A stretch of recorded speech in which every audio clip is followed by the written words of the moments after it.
Question में हमें दिया है evaluate close integral z+4 upon z² + 2z + 5 dz where c is first part mod of z+1 - r is equal to 2 और second part में दिया है हमें mod of z is equal to 1। ठीक है, तो इस क्वेश्चन को सॉल्व करने के लिए हम लोग ये वाले एरो से शुरुआत करेंगे जहाँ पर मैंने ये फर्स्ट पार्ट लिखा हुआ है। इसका मतलब हम लोग फर्स्ट पार्ट में क्या कंसिडर करने वाले, काउंटर या फिर circle mod of z+1 - r is equal to 2। ठीक है, which is a circle where centre is at -1, और रेडियस कितनी होगी इस केस में 2 गिवन। ठीक है, तो वो वाला सेंटेंस हम लोग आगे लिख देंगे। तो फर्स्ट पार्ट के लिए देखो, सेंटर हम लोगों ने लिख दिया दैट इज -1, 1। सेंटेंस इस तरीके से बन रहा है, here C is the circle with centre at -1, 1 and radius is equal to 2। ठीक है, इसके बाद हमें क्या करना होता है, दिया हुआ क्वेश्चन ही फिर से लिखना होता है।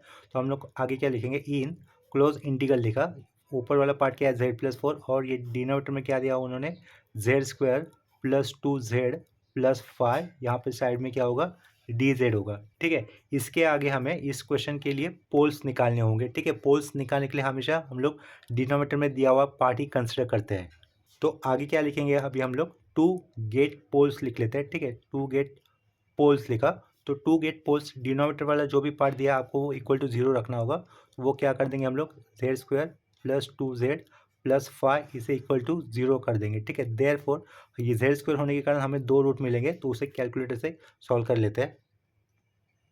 z² + 2z + 5 इक्वल टू 0, ये इक्वेशन कैलसी से सॉल्व करने पर हमें z की वैल्यू मिलेगी एक बार -1 + 2i, -1 - 2i। ठीक है, ये देखो z² होने के कारण हमें 2 रूट मिलेंगे, 2 रूट हम लोगों ने लिख दिए। तो देखो अगर रूट या फिर पोल एक ही बार आता है तो उसे क्या कहा जाता है, सिंपल पोल कहा जाता है। तो हम लोग इसके आगे क्या लिखेंगे, दीज आर सिंपल पोल्स। ठीक है, यहाँ पे क्या लिखूंगा, दीज आर सिंपल पोल्स लिख दिया। ठीक है, इसमें से क्या होगा, एक आध पॉइंट अंदर रहेगा, सर्कल के अंदर रहेगा, और या फिर एक आध पॉइंट सर्कल के बाहर होगा, या फिर दोनों के दोनों पॉइंट सर्कल के अंदर हो सकते हैं, या फिर दोनों के दोनों पॉइंट सर्कल के बाहर हो सकते हैं। ठीक है, वो हम लोग चेक कर लेते हैं। यहाँ पर देखो हमें सर्कल का सेंटर कहाँ पर दिया हुआ था, -1, 1 इस पॉइंट पे दिया हुआ था सर्कल का सेंटर, और रेडियस कितनी थी, 2 थी। ठीक है, तो वो हम लोग इस तरीके से एक रफ डायग्राम बना लेते हैं दूसरे पेज के ऊपर।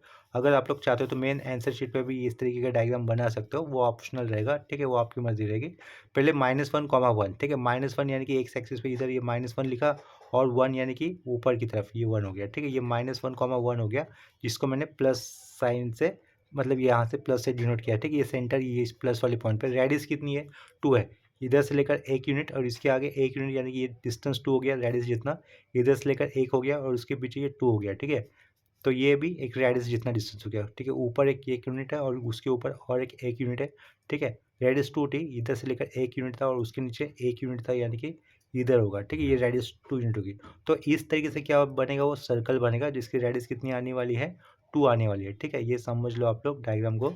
सेंटर किस पॉइंट पे लिया, -1, इस पॉइंट पे लिया, और रेडियस कितनी थी, 2 थी, तो इधर से 1 यूनिट छोड़ा, उसके आगे 1 यूनिट छोड़ा, और इधर से 1 यूनिट छोड़ा, उसके आगे 1 यूनिट छोड़ा, रेडियस 2 थी इसके कारण। ठीक है, नीचे का पॉइंट ये था, यहाँ से वो सर्कल इस तरीके से पास होने वाला है। ठीक है, तो ये सर्कल हम लोगों ने रफली फ्री हैंड स्केच में ड्रॉ किया, इस तरीके से वो सर्कल बनेगा। अभी देखो अपने पास पोल्स क्या आए हुए थे, ये सेंटर है, ये सेंटर के लिए मैं सी लिख लेता हूँ। सेंटर कहाँ पे था, -1, 1 इस पॉइंट पे था। ठीक है, तो देखो ये उधर -1 लिखा हुआ है, तो ये डेफिनेटली ये पॉइंट क्या होगा, -2 वाला होगा, इधर -3 रहेगा कहीं ना कहीं। ठीक है, -3 ये होगा, इधर क्या रहेगा, इधर ये 1 होगा, सॉरी ये तो 0 हो जाएगा, यहाँ पे क्या होगा, कहीं ना कहीं 1 होगा। ठीक है, इधर क्या होगा, ऊपर की तरफ 1 होगा, उसके ऊपर की तरफ क्या रहेगा, 2 रहेगा, राइट। पिछले पेज पे देखो हमें पोल्स क्या मिले हुए थे, -1 + 2i लिखा है, क्या लिखा है, -1 + 2i, -1 इधर है, +2i, मतलब 2 देखो वर्टिकल एक्सिस पे ये इमेजिनरी पार्ट रहेगा ना, -1 + 2, ये पॉइंट कैसे सर्कल के अंदर ही है, -1 - 2i, -1 इधर है, -2i देखो, इधर क्या रहेगा, नीचे -1 रहेगा, नीचे क्या रहेगा, -2i, तो -1 इधर लिख लेता हूँ, -1, और ये -2 है, तो -1 - 2i, ये जो पॉइंट रहेगा ना वो सर्कल के बाहर आएगा। ठीक है, तो कौन सा पॉइंट सर्कल के अंदर है, -1 + 2 है, this poles lie inside C, हम लोग आगे लिखेंगे, और -1 - 2 है, this pole lies outside C, ऐसा हम लोग आगे सेंटेंस लिख देंगे। ठीक है, वो कैसे आउटसाइड और इनसाइड लाई करे वो पर्टिकुलर पॉइंट, वो हम लोगों ने इस डायग्राम के अंदर देखा। आपको इसका आंसर लिखते हो तो इस तरीके से ये डायग्राम बनाने की ज़रूरत नहीं है, अगर आप लोग चाहते हो तो बना सकते हो। ठीक है, तो इसके आगे हम लोग क्या लिखेंगे, वेयर, ठीक है, वेयर लिखा, z = -1 + 2i, this pole lies inside C, lies inside C, ठीक है। सी यानी कि काउंटर या फिर क्लोज सर्कल, ठीक है, या फिर क्लोज शेप होता है। And Z equal to -1 -2 Y, this pole, this pole lies outside C लिखना है, ठीक है। हम लोग इतना जानते हैं कि रेसिड्यू हमेशा ऐसे पोल के अराउंड निकलता है जो कि सर्कल के अंदर आते हो, ठीक है। तो यहाँ पर रेसिड्यू किसके अराउंड निकलेगा, only Z equal to -1 + 2 Y के अराउंड निकलेगा। जो पोल सर्कल के बाहर होंगे उसके अराउंड रेसिड्यू की वैल्यू नहीं निकाली जाती, ठीक है। तो आगे हमें रेसिड्यू निकालने का फॉर्मूला यूज़ करना होगा। फॉर सिंपल फोर फॉर्मूला देखो इस तरीके से था, residue residue of F of Z, ठीक है। ब्रैकेट के अंदर हम लोगों ने क्या देखा था, जेड इक्वल टू Z0 लिखा था, ठीक है। साइड स्टार्टिंग में वो हुआ करता था equal to limit Z tends to Z0, ठीक है। यहाँ इधर करते थे हम लोग Z - Z0 करते थे और यहाँ पर हम लोग एक्चुअल वाला एफ ऑफ जेड लिखते थे। ये था फॉर्मूला, ठीक है। यहाँ पर Z0 की जगह पे हमें कौन सा पॉइंट कंसिडर करना है, -1 + 2i, ये पॉइंट कंसिडर करना है, ठीक है। तो देखो हम लोग आगे कैसे लिखेंगे, ये देयरफॉर ये फॉर्मूला लिखा हुआ था ऊपर का, residue of F of Z लिखा, ब्रैकेट के अंदर z इक्वल टू क्या लिखूंगा मैं, -1 + 2i, ये वाला पॉइंट मेंशन कर दूंगा, ठीक है। इसे राउंड ब्रैकेट के अंदर लिखा। ये अपना फॉर्मूला था, इसे लिखने की कोई ज़रूरत नहीं है, आपको समझने के लिए मैंने यहाँ पर ये लिख दिया, ठीक है। ये फॉर्मूला था, मेन आंसर लिखते हो, ये आपको फिर से लिखने की ज़रूरत नहीं होगी। देखो residue of F of Z at Z equal to -1 + 2i, इस पॉइंट पे हम लोग निकाल रहे हैं, तो उसके आगे क्या लिखोगे, लिमिट लिखोगे, जेड टेंस टू करोगे -1 + 2i किया, ठीक है। इधर ये ओपनिंग स्क्वायर ब्रैकेट लगा दिया। यहाँ पर क्या होता है, जेड - Z0 होता है, जेड माइनस, तो ये क्या लिखूंगा, +1 लिखूंगा, ये -2i कर दूंगा एक ब्रैकेट में।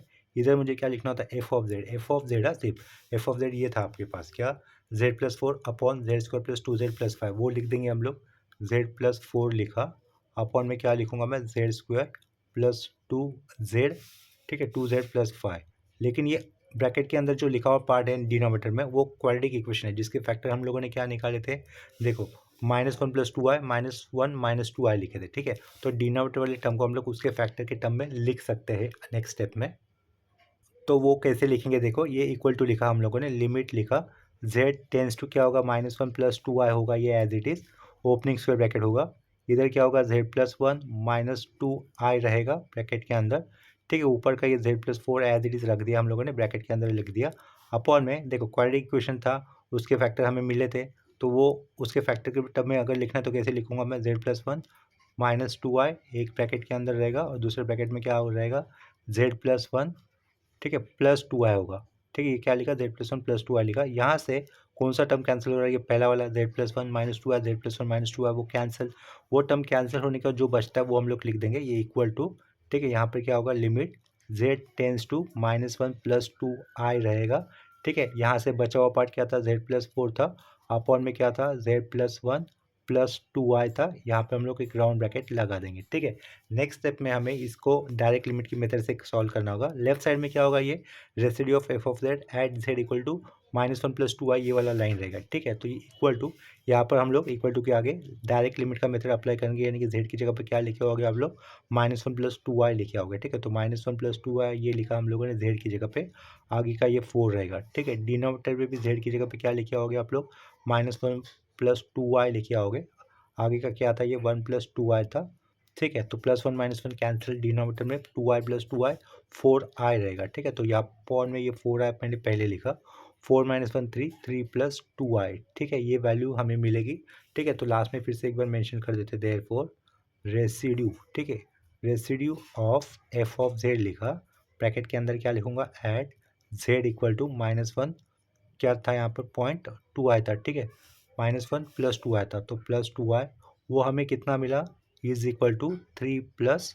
2i अपॉन 4i, ये मिला। इसे हम लोग अंडरलाइन करके रख लेते हैं, ठीक है। इसके बाद हमें फॉर्मूला मेंशन करना होगा, यहाँ पे क्या लिखूंगा, बाय CRT लिख लेता हूँ शॉर्ट फॉर्म के लिए, कॉचीज रेसिड्यू थ्योरम, ठीक है। वो क्या होता है, क्लोज इंटीग्रल, ठीक है। यहाँ पर क्या लिखा जाता है, एफ ऑफ जेड, साइड में क्या होगा, dz होगा, इज इक्वल टू 2πi, ये लिखना होता है, फॉर्मूले का पार्ट है। ब्रैकेट के अंदर लिखना होता है सम ऑफ रेसिड्यूज, ठीक है, सम ऑफ रेसिड्यूज होता है, वो नीचे लिख रहा हूँ, रेसिड्यूज RESIDUES, ठीक है। लास्ट में राउंड ब्रैकेट क्लोज कर दिया, ठीक है। तो देखो अपने पास जो एफ ऑफ जेड दिया था, जो फंक्शन दिया था, डिनोमिनेटर में से ही पोल्स निकलेंगे, 2 पोल्स निकले थे, 2 पोल में से एक पोल्स अंदर था, एक पोल बाहर था। जो पोल बाहर होता है उसके अराउंड रेसिड्यू निकलता ही नहीं है, एक ही पोल अंदर था उसके अराउंड ही हम लोगों ने क्या निकाला है, रेसिड्यू निकाला है। ठीक है, तो लास्ट में बाय कॉचीज रेसिड्यू थ्योरम हम लोग आगे क्या लिखेंगे, यहाँ पर लेफ्ट साइड में हमें एक क्वेश्चन ही लिखना होगा। पीछे क्या होगा, ये z+4 और डिनोमिनेटर में क्या था, z² + 2z + 5 था। ठीक है, यहाँ पर dz आएगा इक्वल टू, यहाँ पे आप लोग 2πi लिखोगे और ब्रैकेट के अंदर सम ऑफ रेसिड्यूज, जितने भी पॉइंट्स के अराउंड रेसिड्यू आता है उन सब के अराउंड में रेसिड्यू आई का हमें एडिशन करना होता है। ठीक है, लेकिन इस केस में हमें रेसिड्यू अबाउट एक ही पॉइंट मिला है, बस वही लिखना होगा। तो यहाँ पर ब्रैकेट के आगे हमें क्या लिखना है, ऊपर का value 3 + 2i/4i, round bracket close कर दिया। ठीक है, तो देखो यहाँ से i और ये i कैंसिल, 2/4 यानी कि क्या रहेगा, π/2, ये ब्रैकेट के बाहर और ब्रैकेट के अंदर क्या रहेगा, ओनली 3 + 2i। ठीक है, तो ये अपना फाइनल रिक्वायर्ड आंसर किसके लिए, close integral z+4/z² + 2z + 5 dz के लिए। ठीक है, ये फर्स्ट पार्ट का आंसर यहाँ पर कंप्लीट हो जाता है अपना। सेम क्वेश्चन के अंदर देखो सेकेंड वाले पार्ट में कॉन्टर हमें क्या दिया गया था, कॉन्टर यानी कि क्लोज कर्व क्या दिया था, या फिर क्लोज शेप बोल सकते हो आप लोग, वो क्या दिया हुआ है, mod z = 1। ठीक है, इसका मतलब ये क्या होगा, here C is a circle with centre at origin and radius is equal to 1। ठीक है, तो आगे सेकेंड पार्ट के लिए हम लोग इसका mod of z = 1 का सेंटेंस लिख देंगे इसी तरीके से। ठीक है, तो आगे देखो फॉर सेकेंड पार्ट यहाँ पे लिखा हुआ है, for second part here C is circle with centre at origin that is 0,0 and radius is equal to 1। ठीक है, इसके बाद हमें फिर से सेम क्वेश्चन मेंशन करना होगा इन क्लोज इंटीग्रल। ऊपर वाला पार्ट क्या था, z+4 अपॉन में क्या था, z² + 2z + 5 था। ठीक है, साइड में क्या था, यहाँ पर dz था। ठीक है, वी गेट पोल्स ऐसा लिखेंगे, वी गेट पोल्स। ठीक है, वी गेट पोल्स के लिए हमें यहाँ पे मैं ओई की जगह पे 2 लिख देता हूँ, 2 गेट पोल्स लिख लेता हूँ। हमें क्या करना होगा, z² + 2z + 5 इक्वल टू क्या करना होगा, इक्वल टू 0 लेना होगा। ठीक है, देयरफॉर अभी लिख लेता हूँ मैं ओई गेट पोल्स। ठीक है, ओई गेट पोल्स होगा 2 होंगे क्योंकि z की पावर 2 है। ठीक है, ओई गेट पोल्स लिखा, z इक्वल टू सेम ही होंगे पिछले वाले, -1 + 2i होगा एक बार, और क्या होगा, -1 - 2i होगा। ठीक है, both this poles are simple poles, ऐसा लिखेंगे आगे, बोथ एक ही बार आए ना, दोनों एक एक, both this poles are, both this pole are कैसे हैं, सिंपल पोल्स है। ठीक है, वो हम लोग मेंशन कर देंगे सिंपल पोल। ठीक है, इतना क्लियर हुआ होगा सबको। अभी देखो हमें ये चेक करना होगा कि ये जो दोनों पोल्स हमें मिले हुए हैं वो सर्कल के अंदर आएंगे या फिर सर्कल के बाहर आएंगे। ठीक है, तो हम लोग एक रफ सर्कल बना लेंगे। ठीक है, ये आपको दिखाने की ज़रूरत नहीं है, सिर्फ आपको पॉइंट अंदर आ रहा है कि बाहर आ रहा है ये दिखाना होगा। ठीक है, या फिर बताना होगा। तो यहाँ पे देखो मान के चलो ये एक्स एक्सिस हो गया, ये वाई एक्सिस हो गया, सेंटर पे ओरिजिन रहेगा तो ये सर्कल इस तरीके से आएगा। ठीक है, सर्कल की रेडियस कितनी होगी, 1 यूनिट होगी, इतना आप लोग याद रखो। यहाँ पर मैं सेंटर के कोऑर्डिनेट्स लिख लेता हूँ, 0,0, इधर -1 होगा, इधर +1 होगा, ऊपर की तरफ 1 होगा, नीचे कितना होगा, -1 होगा। ठीक है, अब पे देखो -1 + 2i, इधर -1 होगा, इधर 1 है, ऊपर क्या है, 2i, तो वो पॉइंट इधर आएगा कहीं ना कहीं। ठीक है, -1,2 वाला पॉइंट इधर आएगा, और -1, -2, -1 इधर ही आएगा, -2 वाला पॉइंट नीचे आ जाएगा। ठीक है, ये -1 ये -2 पॉइंट इधर आ जाएगा। ये दोनों पॉइंट्स कैसे रहेंगे, सर्कल के बाहर होंगे। ठीक है, तो हमें वही पॉइंट आगे मेंशन करना होगा, and both this poles lies outside C. ठीक है, वो सेंटेंस में यही पे लिख लेता हूँ, and both this poles lies outside outside C. ठीक है, अगर कॉचीज रेसिड्यू थ्योरम के अंदर जो भी पोल्स आते हैं वो सर्कल के बाहर लाई करते हैं, तो in that case by Cauchy's residue theorem वो वाले इंटीग्रल की वैल्यू डायरेक्टली 0 हो जाएगी। देयरफॉर हमें आगे क्या मेंशन करना होगा, therefore by Cauchy's residue theorem, आगे क्या लिखना है, इंटीग्रल, यहाँ पे सी लिखा, नीचे f(z) dz लिखा, वो डायरेक्टली वैल्यू क्या होती है, 0 होती है। ठीक है, तो लास्ट में ये जो इसकी जगह पे हमें क्या लिखना होगा, एक्चुअल दिया हुआ इक्वेशन या फिर फंक्शन लिखना होगा। ठीक है, वो क्या था, क्लोज इंटीग्रल, ऊपर था z+4 अपॉन में क्या था, z² + 2z + 5, यहाँ पर dz इक्वल टू 0। ठीक है, तो ये सेकेंड वाला जो पार्ट था उसका भी आंसर हमारे यहाँ पर कंप्लीट हो जाता है। ठीक है, इसके बाद सेम कंसेप्ट के ऊपर एक आखिरी क्वेश्चन कर लेते हैं। ये रेसिड्यू के हम लोगों ने सिंपल टाइप के फंक्शन किए थे, नेक्स्ट लेक्चर में हम लोग एप्लीकेशन ऑफ रेसिड्यू लर्न करेंगे। अभी देखो यहाँ पर सेम कंसेप्ट के ऊपर हम लोग दूसरा क्वेश्चन कर रहे हैं, वो पी वाई क्यू ले रहा हूँ मैं। क्वेश्चन 5th ए देख लो, क्या दिया क्वेश्चन के अंदर, evaluate close integral Z square upon bracket में जेड माइनस वन का होल स्क्वायर, दूसरे ब्रैकेट में Z plus one D Z, where C is mod Z is equal to using residue theorem. ठीक है, देखो कॉचीज इंटीग्रल थ्योरम के भी problem आप लोग कॉचीज रेसिड्यू थ्योरम से कर सकते हो, या फिर कॉचीज रेसिड्यू की प्रॉब्लम भी आप लोग कॉचीज इंटीग्रल थ्योरम से कर सकते हो। ठीक है, अगर क्वेश्चन के अंदर किसी मेथड का नाम मेंशन नहीं किया है तो जो मेथड आपको इजी लगे उससे आप लोग वो सम सॉल्व कर सकते हो। अगर क्वेश्चन के अंदर पर्टिकुलर मेथड का नाम मेंशन किया है तो वो प्रॉब्लम आपको उसी मेथड से करना होगा। ठीक है, तो अभी का जो क्वेश्चन हमने देखा था, रीड किया था, उस क्वेश्चन को मैं यहाँ पर लिख लेता हूँ। देखो नेक्स्ट क्वेश्चन मैंने यहाँ पर लिख दिया है, evaluate close integral Z square upon Z minus one का whole square, Z plus one एक ब्रैकेट में D Z, where C is mod Z equal to 2 using residue theorem. ठीक है, तो इस क्वेश्चन को आंसर करने के लिए हम लोग ये वाले एरो से शुरुआत करेंगे।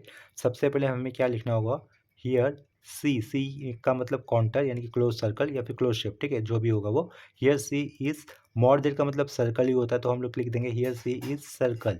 ठीक है, here C is circle with centre at, centre कहाँ पे होगा, ओरिजिन पे होगा, विथ सेंटर एट क्या लिखेंगे, ओरिजिन। ठीक है, यानी कि दैट इज क्या लिखूंगा मैं, ब्रैकेट के अंदर 0,0 लिखूंगा। ठीक है, एंड रेडियस कितनी दिख रही है इस केस में, हमें 2 दिख रही है। ठीक है, इसके बाद हमें क्या करना होता है, पैटर्न सेम रहेगा, किसी भी कॉचीज रेसिड्यू थ्योरम के प्रॉब्लम को सॉल्व करने के लिए पैटर्न या फिर फॉर्मेट एक जैसे रहेगा। ठीक है, सिर्फ फंक्शन अलग होने के कारण उसके पोल्स अलग मिलेंगे, तो इसके कारण आगे का सिंप्लीफिकेशन अलग जाएगा, बाकी पैटर्न बिल्कुल सेम होता है। ठीक है, इसके आगे देखो हमें अभी क्या लिखना, इन दिया हुआ क्वेश्चन हमें लिखना होगा, इन ये क्या लिखा, जेड स्क्वायर लिखा, अपॉन में क्या लिखोगे, जेड माइनस वन का होल स्क्वायर करोगे, साइड में क्या लिखोगे, डॉट देकर जेड प्लस वन, और उसके आगे क्या लिखना है, हमें डी जेड लिखना है। ठीक है, तो उसके आगे हमें क्या लिखना होगा, टू गेट पोल्स लिखना होगा, टू गेट पोल्स। तो पोल्स निकालने के लिए हमें क्या करना होता है, डिनोमिनेटर में जो भी पार्ट होता है ना उसे इक्वल टू 0 रखना होता है। ठीक है, ये जेड माइनस वन एक ब्रैकेट में उसका होल स्क्वायर,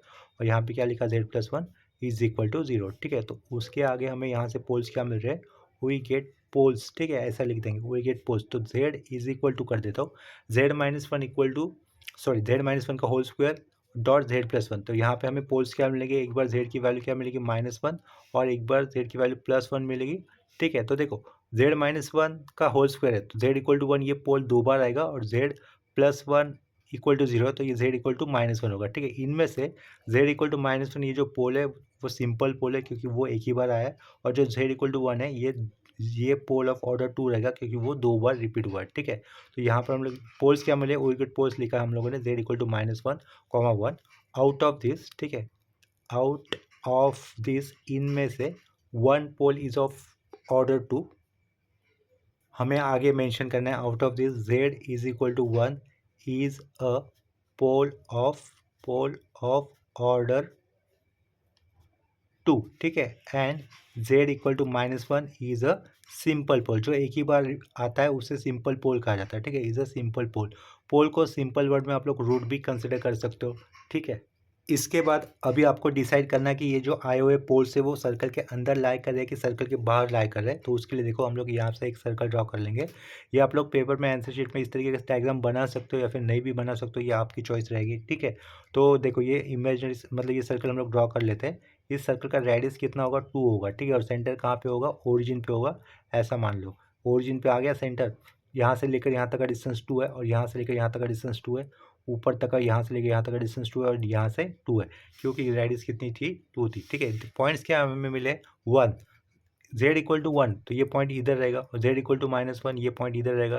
ठीक है, यहाँ से लेकर यहाँ तक का डिस्टेंस 2 है, रेडियस 2 है, तो 1 और -1 रेडियस के अंदर ही वह पॉइंट आएगा ना ये डेफिनेटली। तो हम लोग आगे क्या लिखेंगे, and both this poles lies inside C, and both this poles lies inside C. ठीक है, इस तरीके से हमें लिख देना होगा, लाइज इनसाइड सी। ठीक है, इतना क्लियर हो गया।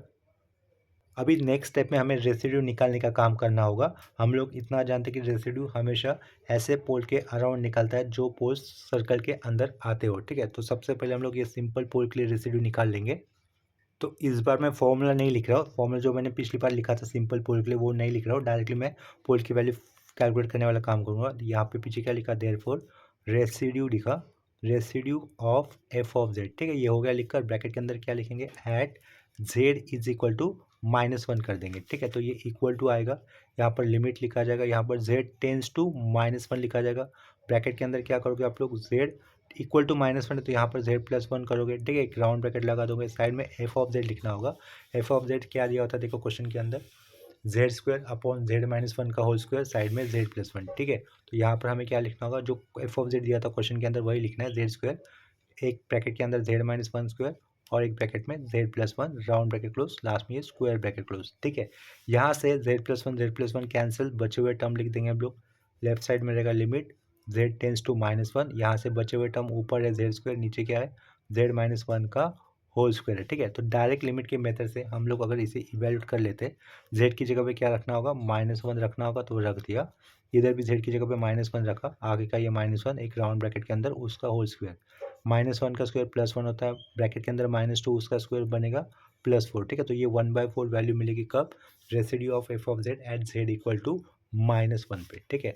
अभी हमें क्या करना होगा, ये एंड लिखा, रेसिड्यू लिखना है हमें, residue of f of z, bracket के अंदर लिखूंगा एट z इक्वल टू 1 इस वैल्यू पे, ठीक है। z इक्वल टू 1 ये भी पोल था ना सर्कल के अंदर ही, जो इसका ऑर्डर कितना था 2 था, ठीक है। इसके आगे हमें इक्वल टू देखिए क्या लिखना होगा, 1/m-1 और उसके बाहर फैक्टर लिखना होगा। m क्या होगा, पोल का ऑर्डर होगा, ठीक है। वो कितना है, इस केस में 2 है, तो 2 - 1 कितना होगा, 1 होगा, 1 फैक्टर 1 ही होता है, इसके कारण हम लोग यहाँ पे कुछ नहीं लिखेंगे। साइड में फिर अभी क्या लिख देंगे, लिमिट z टेंस टू 1 लिखा, ठीक है। साइड में हमें क्या लिखना होगा, d/dz लिखना होगा। उसके बाद हमें क्या लिखना होगा, ब्रैकेट के अंदर z-1 और उसका होल स्क्वायर करेंगे, ठीक है। साइड में क्या लिखेंगे, f ऑफ z में क्या था, ऊपर z² था, नीचे क्या था z-1 का होल स्क्वायर था, और साइड में क्या होगा z+1 होगा, ठीक है। ये राउंड ब्रैकेट, लास्ट में स्क्वायर ब्रैकेट। देखो इसके लिए जो फॉर्मूला यूज़ करते हैं ना, वो फॉर्मूला मैं आपको नीचे मेंशन कर देता हूँ, ठीक है। देखो अगर कोई पोल रिपीट होता है ऑफ ऑर्डर m पर, तो इस तरीके से लिखा जाता है उसका residue of f of z, ठीक है। ब्रैकेट के अंदर ऐट लिखा, z equal to z0, suppose z0 ये वाला पोल m टाइम्स रिपीट हुआ है, ठीक है। तो वो इस तरीके से लिखा जाता है m-1, यहाँ पे बाहर होता है फैक्टोरियल, ठीक है। यहाँ पे होता है limit z tends to z0 होता है, साइड में d⁻m upon d⁻dz raise to m-1 होता है, ठीक है। ये एक्चुअली m-1 होता है, ठीक है। और साइड में क्या लिखा जाता है ब्रैकेट के अंदर, z-z0, ठीक है, उसका पावर m लिखा जाता है, और यहाँ उधर f ऑफ z लिखा जाता है। तो ये होता है फॉर्मूला, ठीक है। फॉर्मूला मैं यहाँ पर बता दिया हूँ आपको ये, लेकिन आपको मेन आंसर लिखते हो तो इस तरीके से फॉर्मूले मेंशन करने की ज़रूरत नहीं होती, आपको डायरेक्टली वो यूज़ करने होते हैं। तो देखो z इक्वल टू 1, यानी कि z0 की जगह पे ये 1 है, और ये 1 ये पोल कितनी बार आया था, यानी कि m कितना होगा, m रहेगा 2, 2 - 1 1 फैक्टोरियल 1 ही होता है, तो इसके कारण लिमिट के पहले कुछ नहीं लिखा। Limit z tends to z0, यानी कि लिमिट z टेंस टू 1 लिखा है यहाँ पर। साइड में d/dz, m की वैल्यू 2 थी, 2 - 1 1 होता है, 2 - 1 1 होता है, इसके कारण d/dz ही लिखा, उसका पावर 2 नहीं दिखा है, ठीक है। अगर m 3 होता तो 3 - 1 तो d² अपॉन dz² करना पड़ता था, ठीक है। अंदर क्या लिखा है, z-z0 का पावर m, यानी कि z-z0 का पावर m, z0 1 था, m 2 था, तो वो लिखा, साइड का f ऑफ z लिखा, ठीक है। तो यहाँ से z-1 का whole square cancel, remaining part लिख देंगे हम लोग, ठीक है। तो वो मैं दूसरे पेज पे कर लेता हूँ आगे। लेफ्ट साइड में क्या रहेगा, ये लाइन रहेगा, residue of f of z at z equal to 1, वो लाइन तो आएगा ही, तो वो लिख लेते हैं यहाँ पर, therefore residue of f of z, bracket के अंदर एट z इक्वल टू 1, ये वाला लाइन लिखा, इक्वल टू, ठीक है। यहाँ से सिर्फ कौन सा टर्म कैंसिल हो रहा है, z-1 का होल स्क्वायर, z-1 का होल स्क्वायर कैंसिल हो रहा है, उसे कैंसिल कर देते हैं, remaining part as it is, limit z tends to 1, इधर क्या रहेगा d/dz, यानी कि डिफ्रेंशिएशन, ठीक है। किसका करना है हमें, वो जो बचे हुए पार्ट का, z² अपॉन z+1, इसका हमें पहले डिराइव्ड कर लेना होगा, इसका डिराइव्ड करने के बाद डायरेक्टली हमें लिमिट मेथड का डायरेक्ट मेथड अप्लाई कर देना होगा, ठीक है।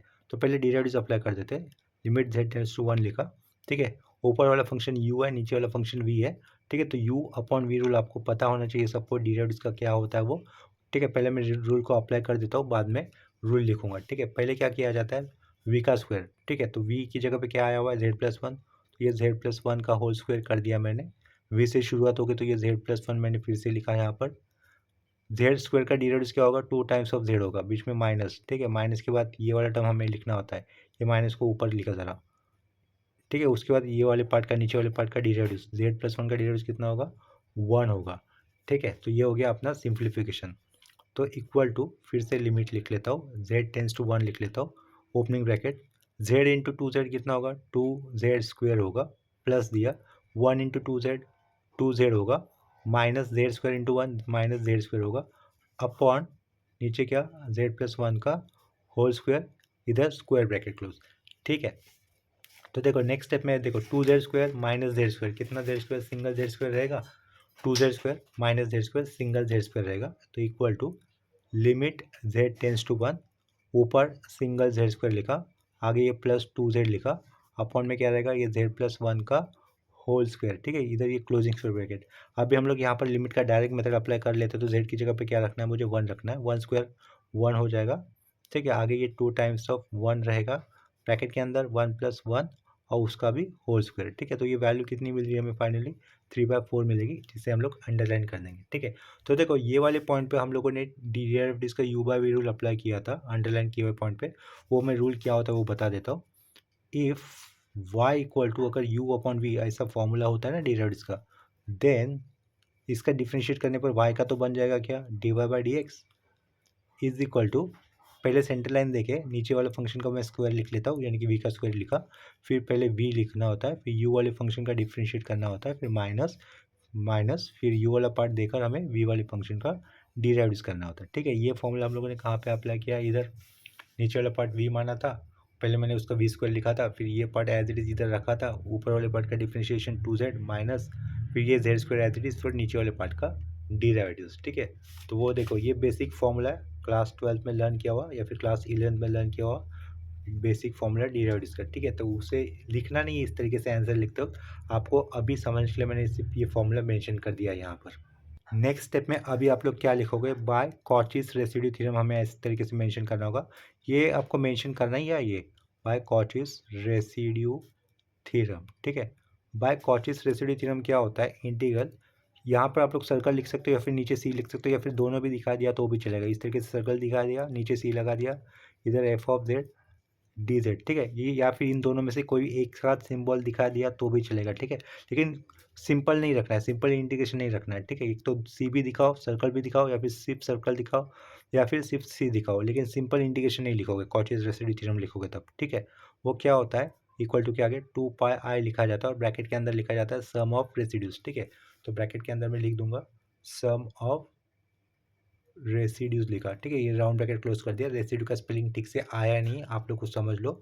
लेफ्ट साइड में इक्वल टू के लेफ्ट साइड में क्या लिखूंगा मैं, जो उन्होंने क्वेश्चन दिया था वो हमें लिखना होगा, इंटीग्रल सी, ऊपर था जेड स्क्वायर, अपॉन में था जेड माइनस 1 का होल स्क्वायर था, और एक साइड में जेड प्लस 1 था, इधर क्या था डी जेड था। ठीक है, इक्वल टू 2πi ब्रैकेट के अंदर देखो जेड इक्वल टू -1 इस पोल पर जब हम लोगों ने रेसिड्यू की वैल्यू निकाली थी वो कितनी आई थी, 1/4, तो 1/4 लिखनी है हमें, प्लस सम ऑफ रेसिड्यू, यानी कि z इक्वल टू 1 पर भी जो अभी रेसिड्यू की वैल्यू आई थी उसका भी हमें कंसिडर करना होगा। यहाँ पर सम ऑफ रेसिड्यू में ब्रैकेट के अंदर उन सबका एडिशन कर देंगे, यहाँ पर ये पुट कर दिया। ठीक है, 1 + 3 4, 4/4 कैंसल, यानी कि ये ब्रैकेट के अंदर जो लिखा है उसका वैल्यू 1 हो जाएगा, बाहर कितना रहेगा, फिर ये सिर्फ 2π रहेगा। ठीक है, इसे अंडरलाइन कर लेते हैं, ये अपना फाइनल रिक्वायर्ड आंसर।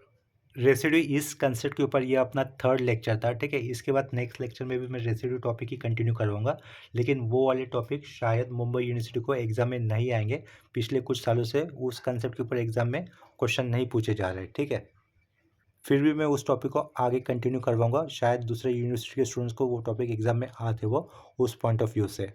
अपना नेक्स्ट टॉपिक होगा एप्लीकेशन ऑफ रेसिड्यूज। ठीक है, तो अभी के लिए ये लेक्चर हम लोग यहीं पे स्टॉप करते हैं। एक लेक्चर एंड करने से पहले मैं आप सभी स्टूडेंट से कहना चाहूँगा कि अगर अब तक आप लोगों ने चैनल को सब्सक्राइब नहीं किया तो चैनल को सब्सक्राइब कर लेना, ताकि आपको न्यू अपडेटेड वीडियोस के नोटिफिकेशन मिलते रहेंगे। ठीक है, अगर वीडियोस आपको अच्छे लग रहे हैं, हेल्पफुल लग रहे हैं, तो वीडियोज़ को आप लोग अपने फ्रेंड के साथ ज़रूर शेयर करना और वीडियोज़ को लाइक भी कर देना। तो अभी के लिए रुकते हैं यहीं पर, मिलते हैं नेक्स्ट लेक्चर में, तब तक के लिए बाय एंड टेक केयर।